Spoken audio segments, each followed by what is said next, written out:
Big Red Couch, the podcast about making role-playing games. Welcome, listener, to Blatant Filler, Gen Con edition. We have the usual people on the couches today who will be firing questions and accusations at Craig for going all the way around the world to lovely Indiana to spend a day caged with 50,000 people. No, grotesque exaggeration. It was somewhere north of 49,000. So, how was it?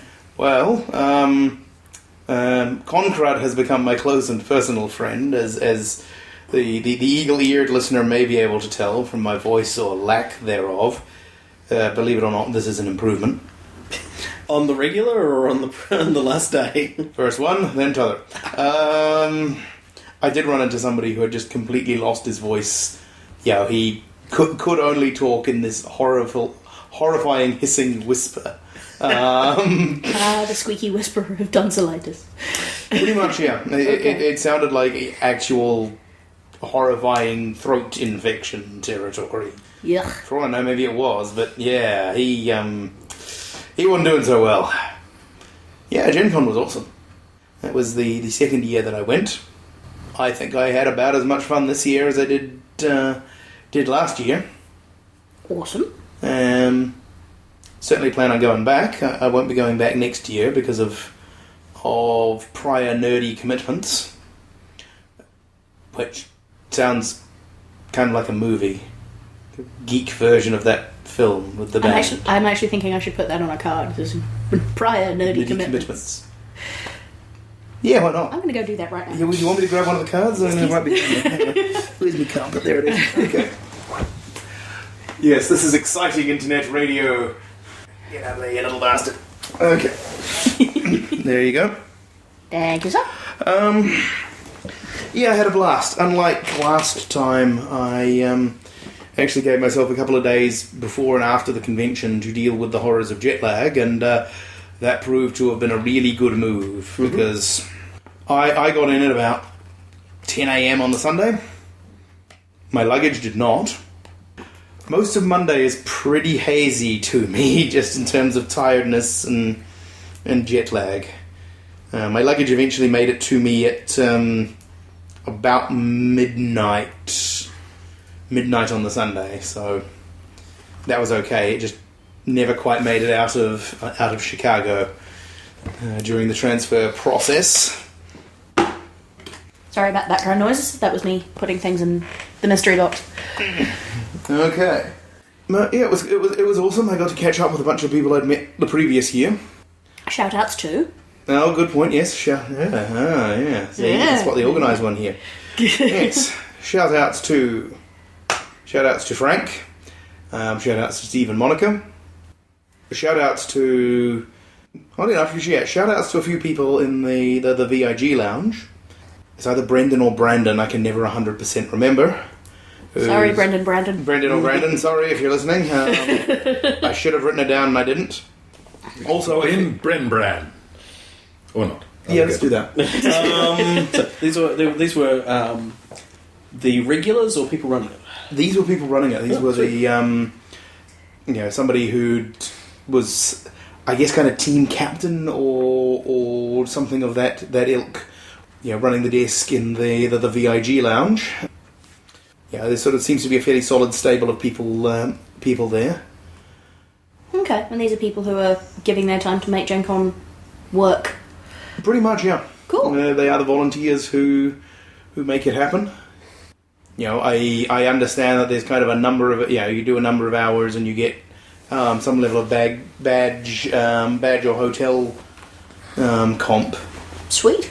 But still, I understand he was on the day shift, as it were, in the lounge, which meant he was always at that desk during the times when the exhibit hall was open, so he didn't really get the opportunity to wander around and spend his hard-earned money on trinkets and baubles. He did get to see little bits of it, he told me, but okay. Not as he didn't get the opportunity to sort of wander the halls. Let's see, other people. Mark from Campaign Coins, who actually remembered me from last year as that guy from New Zealand Despite the fact you didn't buy anything last year. Despite the fact that I didn't buy anything last year, but I did make up for it this year.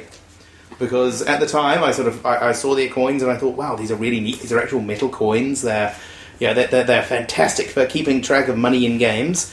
I've spent a lot of time trying to figure out how to not have to keep track of money in games, so this was entirely of no use to me whatsoever. And then afterwards I remembered, but I do play a lot of games that involve little tokens or fate chips or whatever, and these would have been perfect for that. They would have been thematic and everything. So you're on the plane thinking, nuts! Yes, quite literally. Shit, son of... So this time, one of the very first things I did after visiting the IPR Indie Press Revolution booth and a couple of other things was to go to Campaign Coins and essentially buy one of everything. And yeah, one of everything is quite a bizarre assortment of coins. It very much has that sort of back of the sofa pirate hall kind of vibe. Cool, and given our economy, probably worth more than you think. That is true. in raw metal alone, I suspect they outvalue one or two of the New Zealand coins. Yes, I'm damn sure they outvalue a bunch of the American pennies that are floating around in my suitcase. Because, dear God, did I build up a lot of loose change? Can I have to deal with that sometime? More fake chips and ammunition to hurl at players. That'll work. Yeah. Stand-in yum-yums. Ugh. Yeah, that concrete taste. You don't actually have to eat those. You to turn them in at the end of the game for edibles. That's true, I suppose. Chance of horrifying ricochets increase, but yeah, you have a point. Yeah, met a bunch of new people there. With a particular shout out to Jose of the Counter Slam podcast / video vidcast. Is it? I think vidcast is a word. Yes. I'm not sure whether vidcast is a word, but which I have now watched an episode of and have come to the conclusion of I know nothing whatsoever about War Machine. It's just I got nothing. But it looks like you guys are having lots of fun though. They did look like they were having lots of fun. The VIG pack and so forth. I'm wondering, since you don't travel with your normal entourage of whatever. I'm really intrigued as to where you're going with that. Yeah. My crew. Exactly. Your gangbangers and hoes that have to be left behind. So, is that a good replacement for arriving randomly in Indianapolis and saying, "Guys"? Is that somewhere you catch up with folks and generally it's a good jumping off point for getting into that sort of thing? The VIG Lounge specifically. Yeah, I mean, a solid number of people I met were courtesy of the VIG Lounge. There's a point. Yes, there's also Tom and Stacey. See, I'm way organised here. Woo. Still fairly jet lagged. I'm watching you wobbling backwards and forwards in your seat like a weeble. Okay, yeah, fairly jet lagged. So I wanted to get this stuff down on MP3 before it all started to fade away.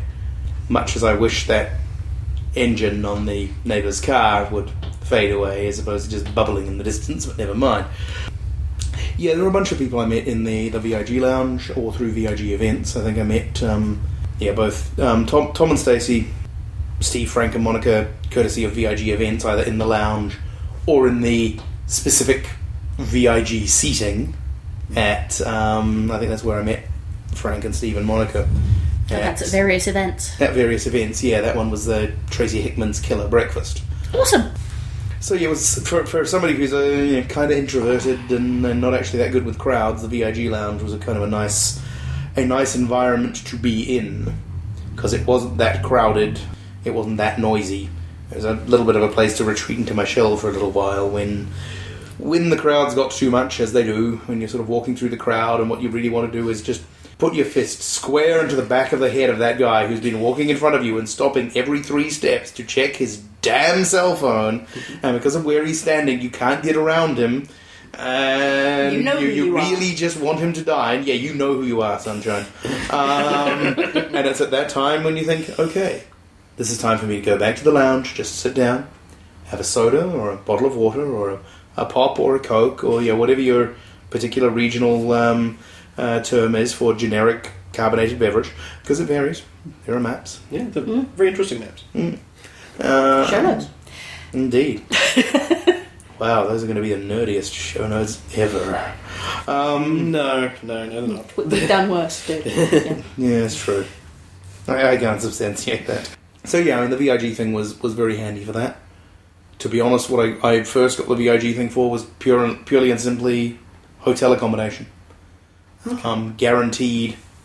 I think that was one of your top 3 hotel picks, because coming from thousands of miles away, if I had only been able to get a hotel out by the airport, I really wouldn't. Yeah, I would have been reduced to taxiing, which would get expensive and tiring really quickly. Mm-hmm. Whereas being able to walk back to the room, drop off my stuff, come back, that was very valuable.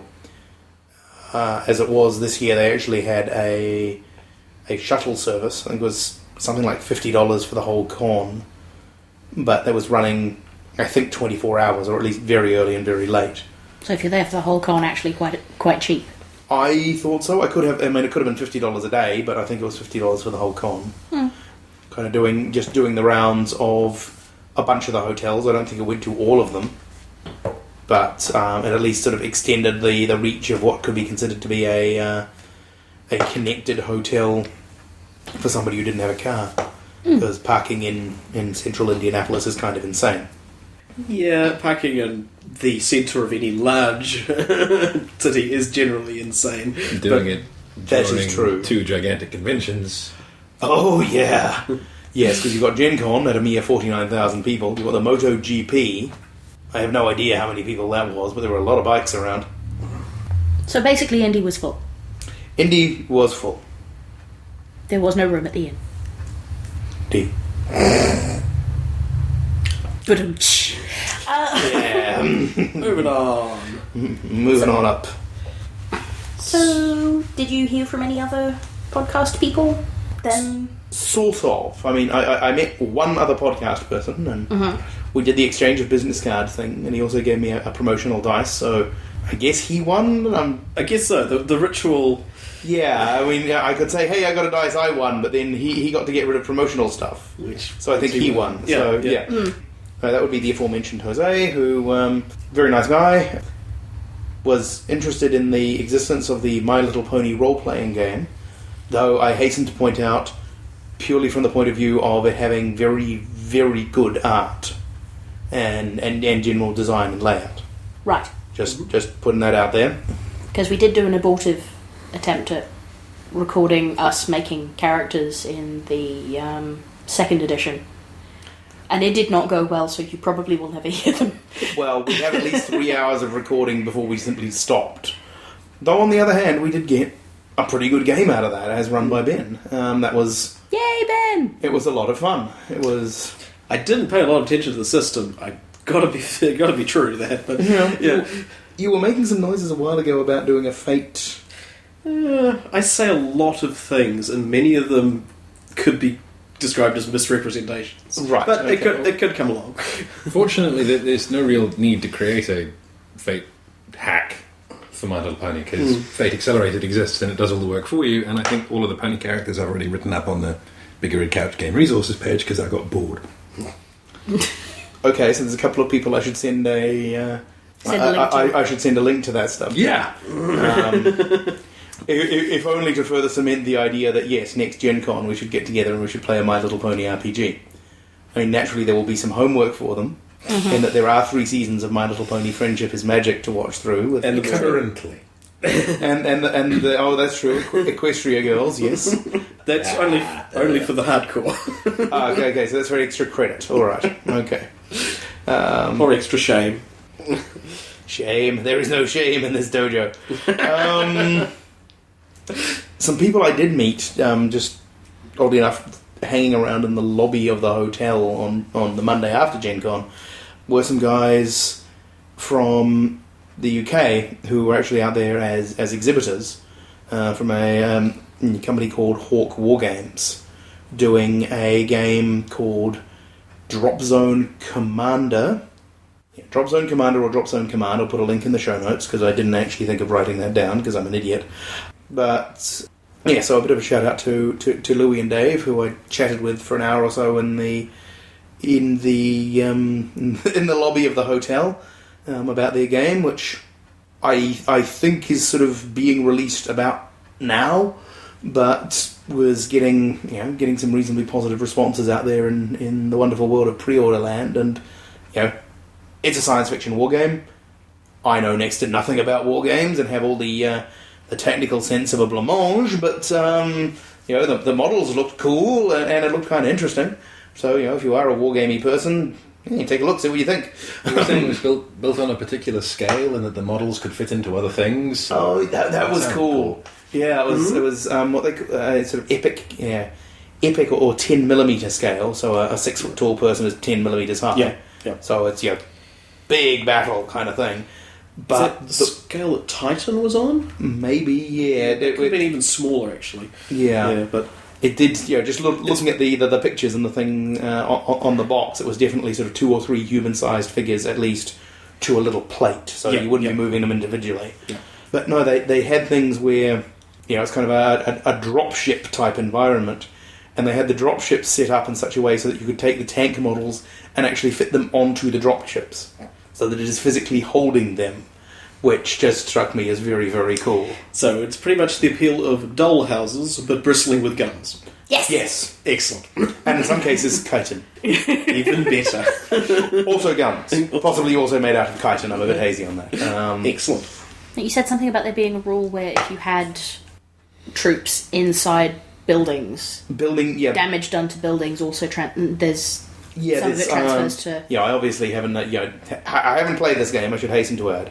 But, there were... Whatever we get wrong is not the fault of Hawk War games. Correct, yes, thank you. Yes, thank you, Dr. Kevin. Our legal representative for... You're in such trouble. Yeah, we're going to get sued into oblivion. It very much seemed that they've gone through and kind of figured out, okay, well, you can damage a building. What's it going to do to the people in it? What's that? Which looked kind of cool. And admittedly, my first thought when I heard about the whole thing of troops in building was, okay, there's a definite possibility of kind of plugging in a role-playing element there. If you wanted to go with a military science fiction RPG, then the idea of you've got people roaming around in the buildings, you've potentially got people roaming around on the streets, you've got this very complex war environment going on. So okay, so that would be kind of using these models as minifigs for your... Maybe, yeah. I hadn't... Yeah, it was just sort of an idea. It was just an idea that occurred. Because I am primarily a role-player kind of guy. That would be a way of integrating that in there. I have no idea how hard, easy, or otherwise it would be, and indeed have no idea if it's something they've already thought of and are currently working on. Got nothing. Hit their website, find out. So, what is the exhibitors hall like? Give us a picture of... No one was saved, not even the children? Yeah. Yeah, pretty much. Enormous. Enormous, and for the most part, full of people. I think there were 22 aisles stretching from from the front of the hall to the back. I did try to scale off a picture last year, and I think it's about 450 feet long. And that's the long axis, or...? That's the long axis. Right. So, on the big side... Yeah, I didn't even attempt to walk all of the aisles this time round. I think I tried that last year and failed miserably. So this time it was surgical strikes only. Yeah, I was. Yeah, when I hit the dealer hall at early opening for VIGs, I had a list of, this is the item in question, this is the company, this is the booth number. By the way, thank you for my copy of Fiasco. Oh, well done. Yeah, welcome. Yes, it was surgical precision time. I mean, I did hit one booth to discover that the thing that the friend was after wasn't going to be out till next week, which, from a game company point of view, must just be this complete kick right in the ass. Yeah. Timing the foobar. Because I think it was Cardline Animals from, I think it was Modius Games. Because they'd previously done... a bunch of games that are essentially you've got a hand of they've got sort of inventions or historical events or discoveries that you've got to try to put in the invention timeline thing. That is the one, and this is one that apparently has stuff about animals, and so you've got to put things in order, sort of size of animal or length of lifespan or number of Flavour. feet. Light or dark meat. I'm hazy on the details. Funny you should say that, because a lot of the early botanical expeditions, you have these wonderful books that are fantastic artworks of new animals and in new environments, complete with recipes. And why it was You cannot get away with this shit anymore. and why it was terribly difficult to bring back one of those giant tortoises because people would eat them because they were delicious. Which is why we don't have any of those anymore. Maybe. So yeah, the dealer hall is... I found it very easy for the dealer hall to be complete sensory overload.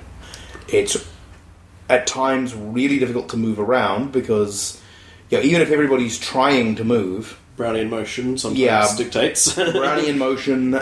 Crystallization pressures. Yeah, the difficulty of, you've got somebody with a backpack who's doing their best, but if they turn through 90 degrees, that thing's hitting someone. Okay, so a tip for people exhibiting in said exhibit hall is make sure that you've done your level best to promote your items online or through podcasts. Indeed. Before Gen Con even opens. It sounds like one of the worst possible places to try to sell a game to new people. There were places that did a lot of places were doing demos. Mayfair Games in particular had a precinct to all intents and purposes with a bunch of tables of just, hey, want to play a game? We'll run you through a demo. Cool. Okay. And it's cool that they're still doing stuff, because I haven't heard about Mayfair Games in a while. They are huge. Also, I should send you a link to the Bob and Angus show. Okay. Which is currently the Claire show, because Bob and Angus are missing. Right. My current theory is that they're here in New Zealand somewhere. Having been deported, yes. Either that or are currently being, as it were, guests of honour at a feast somewhere in the Gen Con offices. They were warned last year. Right. Yes. Okay. Yes, Bob and Angus, the news rams. So that's our shout out for them. Indeed. Yes, I actually got to meet both Bob and Claire the intern at in the dealer hall at the Pulp Gamer Media booth, so that was kind of cool. Cool. So definitely for a large organisation booting out a new product, this is a no-brainer. Indeed. I did run into... for most of the time when I was buying stuff there, it was a case of, I already know what I want to buy, I just need to find out where in the halls I can purchase it. Yeah. So, after playing at Games on Demand, playing a game called School Days, and a shout out to the writer, Tracy, it was very much a no-brainer to say, okay, I want to buy this, where can I buy it? He'd actually gone to the trouble of making sure that we knew which booth we could buy it from, which was kind of convenient. It sounds as though that is kind of the two-step process of sales at Gen Con, because you were talking about another game where you played in a session of it, and you talked about it in the VIG lounge, and went and bought a copy, and some other people came along with you as a little Comet's Tale of commerce. To buy copies as well. Yes, Better Angels. Yes, based on having... Because I'd heard about it and I wanted to play it, and played it in, I think, a 7 till 11 session. AM? PM. Okay, so you were already a little bit giggly by then. Indeed, and it was a hell of a lot of fun. Considering that there was GM Peter, and there was me, and then the other 4 players were all kitted out in steampunk attire. Nice. So I kind of clashed in my crappy jeans and t-shirt attire, but never mind. You felt a little undercogged. I was, as you say, a little undercogged. I didn't feel properly steamed at all, but no, it was a hell of a lot of fun as a game. Spending part of your time being cartoonishly villainous supervillains, and part of the time being the demons who are possessing them. Being able to tell the difference because secret beetle motion. Oh yes, because holding fingers to forehead to indicate horns, because otherwise people were getting really confused as to who was talking in demon character and who was talking in actual character. They should just put on the metal voice. Start talking like this, they'll know. Yeah, try keeping that up for 4 rounds. Or alternatively, on day 3 of Gen Con, how are you going to tell? That's a good point. Yes, and as it was funnier. Okay. And yes, because you're playing the demon of the person to your right. Yeah. Which meant that, at various times you have the demons talking about the exploits of their humans. Yeah, there's the occasional bit of stuff. I am so proud of the moment when the person whose demon I was being had made the comment of, come on, got to do something impressive here, I'm going to get another damn pep talk from my demon. Because that's the point of it, isn't it? You are a supervillain to keep your demon in check, because if you don't, someone else might be competent. Pretty much, yeah. If you're basically a basically good person who has been possessed by a demon, and demons. So you're going the camp 60s Batman route. Indeed, rather in order than to persuade the demon that evil is totally getting done, I think there was the example that Kev mentioned of you've got somebody who's an evil villain with a chemistry, a few doctorates in chemistry, and sure, this person could take could take out entire cities very easily, but instead he spends all his time developing pants-wetting gas or something equally ridiculous. Giggle gas. Giggle gas. Because the demon can't tell the difference. Or sort of, rather than crashing the entire economy of the world, they just tie up all the motorway off-ramps so that they cause complete gridlock around the city for 45 minutes. That's still pretty evil. Well, yes, but it's not mass destruction evil. So I had to buy myself a copy of that after the voice-wrecking fun I'd had at the convention. Cool. So were there any other games that were new to you and that you think you will keep up with? Absolutely everything I played was new to me this time around. Well done, sir. I cannot 100% recall whether that was true last time, or it may have been. Can't remember. Didn't you play something ridiculous like 26 hours of games across the 3 days that you were there? At least, yeah. Because there were a couple of the games that were sort of done in an hour. And I played 3 sessions of various things using the Quag's quick-ass gaming system, all with the same GM, hey Eric, and various members of his home gaming group. And it was just a barrel of fun. Absolutely hilarious games and a very fun group of people. Is that the same system as Jaguar Woman from Venus, or whatever it's called? Leopard Woman of Venus, yes. Leopard Woman of Venus, which we know about from the Gutter Skypes. Indeed, also Funkadelic Frankenstein on the mean streets of Monster Town. Played a session of that. There's also Laser Ponies. There's a rich and varied Quags ecosystem out there. It was certainly a hell of a lot of fun. And many candies changed hands. A lot. The XP system is based on candy. Come on, people! XP/fate chip. Yeah, / I want to do stuff or I have done stuff system. Also played in my very first Savage Worlds game for the not yet released Savage Worlds Blue Planet. And that was quite good. I mean, I have played, well, as you know, I have run some Deadlands, sort of classic Deadlands, and Savage Worlds is what kind of spun off or came out of Deadlands after Pinnacle went through Deadlands and they went through Deadlands D20 because everybody else was doing it, and then they realised why everybody else stopped, everybody else shouldn't have done it, and they came up with Savage Worlds, which is not a bad system. You actually get to use all of the funky polyhedrals. But only one of each, as opposed to Deadlands, Fistfuls of everything. Yeah. Right. And they're still using the sort of roll some dice, highest single result, with raises based on how much you exceeded the target number by. And that was pretty cool. A game called a scenario called Dolphins, Guns and Money, which meant I had a certain Warren Zevon's song stuck in my head all day. I can see that.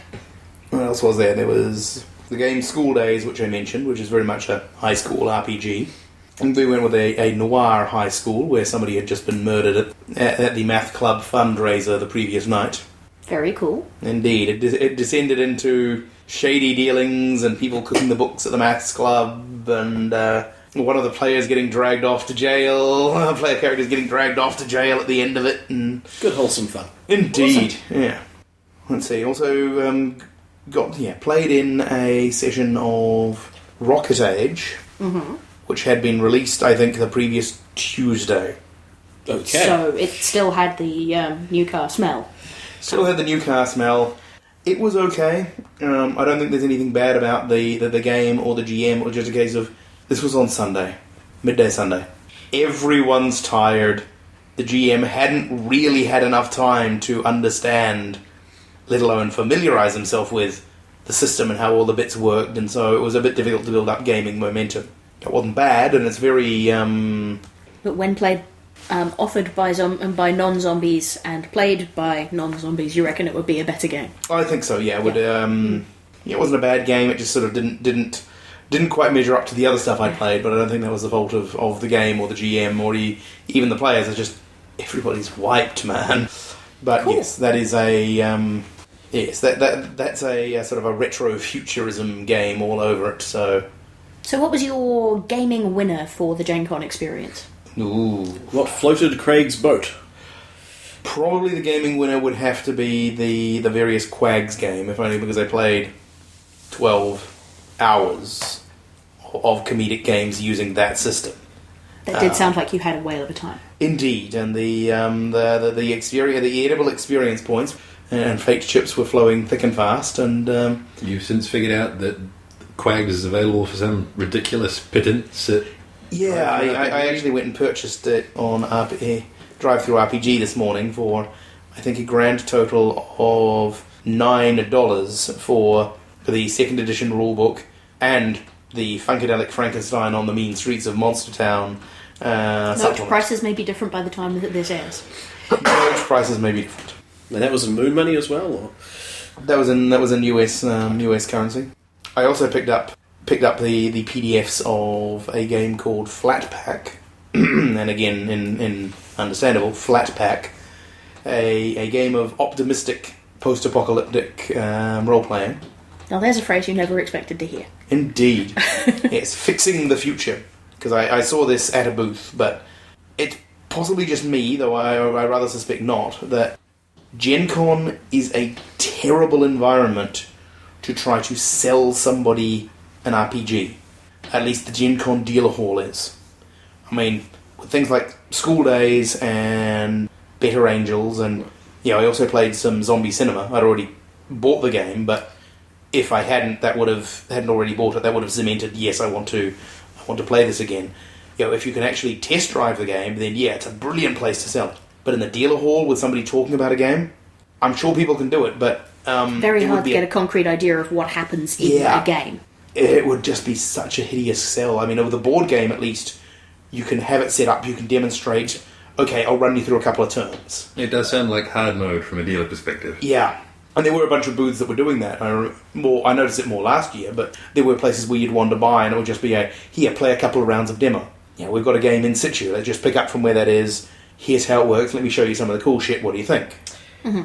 So, and as much as a prospective game purchaser goes, playing a bunch of different games and finding one that you're intrigued by and then venturing into the musty depths of the dealer hall to find it is better value than just ricocheting around all these booths and having people sell you stuff. I found it for me, but then I'm not somebody who can get a good idea of whether I might enjoy a game based on somebody's description. I'm very bad at kind of translating what they're telling me about a game into, okay, how would that work for me? I need to kind of sit down and fiddle with the knobs and the levers before I can get a feel for it. So, I'm sure there are some people who can listen to it and say, yes, this is in my wheelhouse, sold, and I'm sure that happened. So you went and talked to the person who was selling Flatpak, and I got a bit of a better description of how it worked. So it was still, because it's a dealer hall, because there's 5 or 6 people in that 10 by 10 booth alone, you've got an entire parade of people coming by in the background. I was still a little bit hazy on how the game might work. Right. And indeed, where that, how much of it was RPG and how much of it was board game.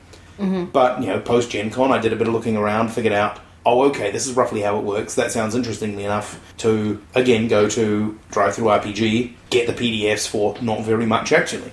And also the fact that the optimistic post-apocalyptic science fiction is not something I've run into before.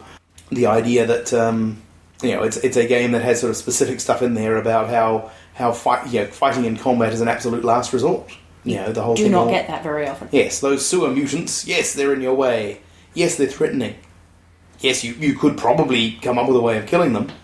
But what if you could get them on side? Can you negotiate with them? Can you make friends with them? Can you ally with them? Can you trade? Yeah. Yeah. Maybe just scare them a little bit, even. I have to admit, I keep mentally, from everything you've said about it, mashing it up with Tri-Bait, and I think that would be a really odd combination, but an interesting one. Yes, it would. I hadn't really gone there. A lot of the artwork reminds me very much of the behind-the-scenes artwork for Fallout. Yeah. I just keep thinking of it as flat pack and Tri-Bait. It pretty much boils down to Tri-Bait is happening because nobody else is getting with the program of optimistic science fiction. Let's not be those guys. And there's the whole thing of, nobody's entirely sure why the people who came up with the flat packs, and these are flat pack buildings, why they set things up so that a given flat pack, and they're all roughly the same size, it might produce a nice 2 to 3 bedroom house. It might produce a hospital. Okay. Yeah, nobody can figure out why they all fit into the same size package. So there was some grisly apocalypse, but IKEA has seeded the land with these places that you can rebuild from, and they're just waiting for their customer base to come back. God, I hope it's not IKEA. Every IKEA pack I've ever opened, that there's one piece missing, or I have the wrong tool. But they've got that little wrench. All you need to figure out is the right sort of scotch. Let the record show that I am being flipped the bird. Sorry, I am flipped the word woo style. All of the birds by Tonya. And referencing The Wire, as we so frequently do. What would you pick as your non-gaming Gen Con winner? That would be the session of Quags where we started using cocaine instead of yum-yums. Oh wait, we weren't Quiet about that. Yes, we're talking about that. So why are my eyes spinning? Aside from the generic schmaltzy stuff of just hanging out with friends and meeting new people and all that kind of thing.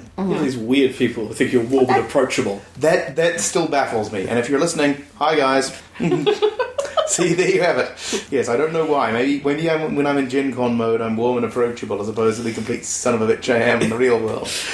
I don't know. I mean, these people were dealing with you when you were on the other side of the globe from any engineering company that might want to talk to you about anything. So that is a good point. I was at my lowest stress. Not low stress because of travelling, but low engineering quotient. True. Lowest levels of work stress. It's actually really difficult to pick a best moment. I would have to go with a handful of them, and it is just basically catching up with people I haven't seen for a year. Neat. The Lewis family. Hi guys. Who I'd previously met at the Stink last year, and this year we kind of caught up the evening before. They rather awesomely and very very very surprisingly presented me with a goodie bag of stuff from their area, from Michigan, and there's got a fair amount of Detroit representation there. Some of this stuff has actually survived until here. It all got through New Zealand biosecurity intact, which I was admittedly a little bit worried about at times, but everything had been sufficiently cooked that it wasn't a problem. So we have Pez, actual, in a little dispenser that has a tiny wee ball cap on it. Indeed, with the Detroit D. So we have Pez, and there were some biscuits, but they're gone now. It's funny how that happened. Indeed. I quite like them. We also have Red Hots, if anybody wants to try Red Hots live on air. Let's try Red Hots live on air. Okay, alright. Did somebody want to do the honours of opening? Or? This is awesome. It's your gift, man. This is awesome internet radio, isn't it? You're just trying to make us make shrill, shouty noises on air, aren't you? To be fair, mostly we're probably going to be making faces, which won't translate particularly well. Okay, try a Red Hot. These look like the world's most dangerous cough drops. That is very cinnamony. Craig is making thoughtful faces. Kev has had his thoughtful face, waiting for the bomb to drop. I can smell the cinnamon from here. Yeah, not bad. I was expecting it to be kind of, chili candy. Yeah. Bite your tongue off. Jason did try to convince me that I should just eat the entire pack in one go in one mouthful. At the time I thought, I'm not sure I believe this is a good idea. And now I can say, I am on to you, sunshine. I will remember. No, you won't. That's fair. They're pleasant, I just take exception to them being hot. Well, it is written right on the label, dude. Yeah. Okay, so that was... Okay, do not sneeze and get some up your nose. Okay. There's the red hot. Okay. I have a beverage here if it would help. I'm not sure how. It's okay, I'm going to go in the kitchen and whimper for a while. You sure you don't want to snort of my hot chocolate? I'm okay. I was wondering if the pure capsaicin in the middle had got him or something. Oh, the special red hot. Yeah, it's kind of difficult to come up with the non-gaming high points other than just hanging out with people and the various times when you... Oh my god, your tongue is purple. It is? Yep. Maybe a little. I bet my nose is purple. It could have been the grape Pez. True. Much more likely. Yes, that was more surprising. The grape Pez, I put it in my mouth and my response was... It was all the grape. And limestone. And limestone. But mostly grape! So, meeting people, catching up with friends. Yeah, meeting people, catching up with friends, meeting some new people. You know, the aforementioned Louis and Dave, and Jose, Eric, and the various members of his crew, the name of which completely escapes me. Shout out to those guys. Yeah, those guys. You guys rocked. Woo. Okay. Do you have a winner for non-Gen Con experiences? Ooh. That would have to be the State Museum. Okay. Indiana State Museum, which was conveniently located right near to my hotel. Yay! So the I went- SS de-resolution. Yeah. JW Marriott, it looks like a pixel glitch in the right light. There's a big curving wall of glass and it reflects the sky, but of course the angles change with every panel. So it looks like a graphics error in a computer game. It's not the place that sets fire to people sitting in the park in front of it. I do not believe so, though I suspect if you found just the right place in the state government centre car park, you could do some damage to it with. Right. They had a Star Wars exhibition on, so I went and toured that. Because buying a ticket to the exhibition got you the rest of the museum, and well, I had nothing else to do, I toured the rest of the museum. And they had a Foucault pendulum. Yay! Big ass pendulum that swings back and forth, and it's set so that it rotates freely. So that as the building turns, it doesn't. And so they've got this set up in a stairwell, it's just swinging back and forth, and they've got these little pegs that it knocks over every so often. And it's basically a demonstration that, yes, the planet is turning. Because it's got enough momentum to maintain its plane of movement, and the planet is rotating underneath it. That was probably the coolest thing, because when I was there, I actually got to see two of the little pegs get knocked down, more by luck than judgment, I should point out. You sort of see it sort of just catch the edge of one of them, and then catch it a little bit more, and then eventually knock it down, and presumably somebody goes in there and pops them up again every once in a while, but... So it looked like it was set up so that it had a complete ring of them, so it's probably a daily or possibly 12-hourly. Yeah, you sort of go in on the side where it isn't and pop them up with a stick or something. It's a peg broom. Yeah. So that was probably the standout in terms of, hey, that was pretty cool. You know, honourable mention in the associated with Gen Con would have to be on the Monday heading out and doing lunch with Frank, one of the Gen Con friends, and I actually got to see bits of Indianapolis that aren't the central city or the drive to the airport. Going out to a sort of restaurant and bar named Bonefish, which was pretty good. I liked it. There was food and drinks. Which is cool, considering you're not generally a fish person. Except in that game. Oh yes, yeah, except in the game of Funkadelic Frankenstein, where I was in fact a deep one. A freshwater deep one from the Michigan Jenkinses. Yes, indeed. Yeah, out of Chicago. Yes.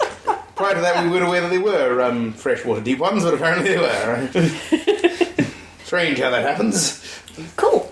Yes, Charlie Fishbone Jenkins, deep one aquarium researcher with a natty little bow tie. Possibly a member of the nation of Dagon. We're not sure. Wait a minute. Which side of the glass do Deep One's research aquariums from? I'm not sure. That was never explored. I kind of got the impression from the stories that it could be from either side, depending on where in their development cycle. Yeah, exactly, yeah. Hmm. But he was pretty far gone. He had, like, gone past the Innsmouth look, too. Having gills and a headlight thing. Yes. So, final business? No other words of wisdom? Are they scheduling your time while at Gen Con, or was that just like running around ricocheting from thing to thing? No, I made sure that I gave myself at least an hour between events, because I know me, and because various bits of advice when I was first considering going to Gen Con had come out of do not overschedule. It is the fastest way of absolutely out. hating the event. You know, and there was a piece of advice that I know I parroted a few times on the various forums, which was that, you know, as a direct quote from Fear the Boot, for heaven's sake, know your own limits. That if you are, you know, you're at the convention, your feet hurt, you're tired, you're a little bit hungry, you're feeling kind of woozy, you hate absolutely everybody around you because they're in your way, changing direction every 3 steps, this guy just cut you off, and you're basically just hating it, that is the time at which you just remove yourself, you go back to your hotel room, or you find a park bench, or you just get out of that environment, drink some water, and just chill. Just for a little bit. And then you can go back in. Because it's a big convention. I found it pretty overwhelming. I'm not exactly a small guy, but it was still very difficult to get through those crowds. People do kind of walk into you a bit. Which is likely to happen when people are dazed and confused between universes. Indeed. You know, I have frankly no idea how people with mobility problems can cope with it without frankly just wanting to go to ramming speed and attaching spikes to their chair and or walker and or stick. I can see it being really tempting to do all three, to be perfectly honest. Yeah, it's part of a cosplay outfit. There's blood. It's fake. Yeah, there's a trail of injured people behind you. They're in on it. It's a performance piece. Actually, though, that does remind me a crowning moment of timing from Gen Con. Mm-hmm. When I was wandering along and see somebody in a full-body Totoro suit. Yay! And had asked him whether I could take his picture, and he was fine with that. And then just as I'm lining up to take the picture, his friend, girlfriend, not sure what, comes out of one of the rooms, who was dressed as the older of the 2 girls from My Neighbor Totoro, and just kind of walked straight into the shop with absolutely no idea that I was lining up to do it. I just completely lost it with laughter. It was just this fantastic moment of timing. Very cool. So in conclusion, Gen Con was kind of awesome. I'm travelling 3 days each way. Much less awesome. Yeah, the hitting Indianapolis, having basically been awake for 50 hours, only to find that your luggage was nowhere to be found, that could have been a lot more cool. It would have fomented the screaming memes in me, but... I had packed a change of clothing, and there is a mall, so I could have probably gone and bought clothes and everything, but I was just glad that the case turned up. Because it was very much a, I do not need this shit. Also, my dice are in there. That would have been pretty serious, yeah. You would have been forced to buy more dice, and then a certain friend of ours would have beaten you soundly around the head because you have a dice problem, apparently. Yeah, I'll notice that didn't stop her from accepting a set of enormous polyhedral dice. So That is true. methinks she doth protest too much, or it's only me who has a dice It's problem. only you that has a dice problem. You having a dice problem isn't really our problem. Right. Yeah, you don't care that I have a dice problem. It's really Oh no, we your do. issue. It's just that as long as we get to, use the dice. That seems fair. Yeah, I'd say that's about it. Hopefully that was entertaining to all of you listening at home, either reminiscing about Gen Con or thinking we don't care about Gen Con, or Hopefully thinking... the people who don't care about Gen Con just kind of skip this one. Yeah, or thinking you smug Antipodean bastard, how come you got to go and I don't? That's a fair question. Indeed, yeah. And one for a later episode. Indeed. And it was successful this year. It was well attended by all accounts. Oh god, yeah, I think it was something like 42,000 last year, 49,000 this year. Ah, the industry is dying. Sorry. Indeed, oh my god, RPGs are doomed! We have final proof of it. Or something. These damn kids are ruining it with all their narrative games and their story gaming. Damn Canadians are after my teeth. Okay, we've lost coherency at this point. Alright. We have failed to maintain coherency, so I'll leave it at this point. Gen Con was a lot of fun. Hopefully it will continue to be a lot of fun for many years. You guys should totally go. You guys should totally go. I plan to be back in 2015. By which time I'm assuming that the Big Red Couch and its listener will have become this unstoppable gaming media juggernaut. And, I will have quit my job and just be doing the Big Red Couch full time, as will Kevin, Tonya, and Ben, and we'll just hit the thing like a tidal wave of strange accents and cheap jokes.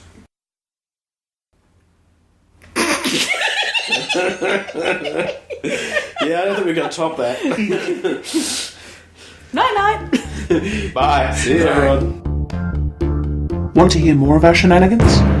Then go to hoarde.net and click on the button that looks like a couch. The Big Red Couch is released under Attribution, Non-Commercial, Share-alike 3.0 Unported from creativecommons.org. All music on the show comes from the album Universal Fluff Theory by Krakatoa. Visit them at krakatoa.com or follow the link from our page. See you next time!